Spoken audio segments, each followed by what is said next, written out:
बात कुछ साल पहले की है। मैं अभी अभी नहाकर लौटी थी कि खबर आई कि गांव के पुराने कुएं में कुसुम गिर गई है। देखते ही देखते यह खबर गांव में आग की तरह फैल गई। सबको कुसुम की फिक्र तो थी ही, पर सबसे बड़ी फिक्र उसके बच्चे की थी। कुसुम पेट से थी। मैं दौड़ी दौड़ी पुराने कुएं के पास पहुंची तो देखा वहां पर पहले से ही भीड़ जमा हुई है। गांव के एक आदमी ने कुएं में छलांग लगाई और कुसुम की लाश को रस्सी बांधी, क्योंकि कुसुम को तैरना नहीं आता था और उसने दम तोड़ दिया था। उस समय वह पैर से थी। पानी में गिरने के बाद वह चीखी होगी, चिल्लाई होगी, पर पुराने कुएं में कम ही लोग पानी भरने आते थे, क्योंकि कुसुम का खेत कुएं के बगल में ही था।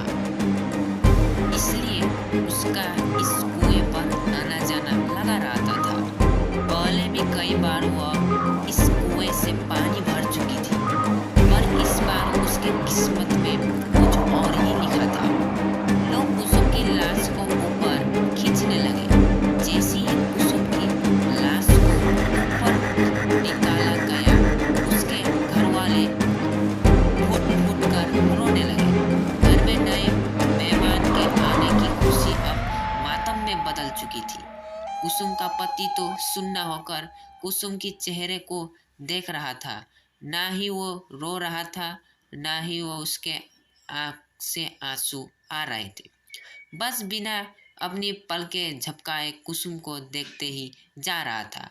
कुसुम तो वैसी दुबली पतली ही थी, मगर पानी में ज़्यादा देर रहने के कारण उसका शरीर फूल गया था। मैंने यह नज़ारा पहले बार देखा था। हालांकि मुझे डर लगना चाहिए था, पर मुझे डर नहीं लग रहा था। पर वहाँ एक अगल सी बेचैनी जरूर हो रही थी। पुलिस मौके पर पहुंचे, उसने गांव वाले का बयान लिया और अंतिम संस्कार करने की इजाज़त दे दी।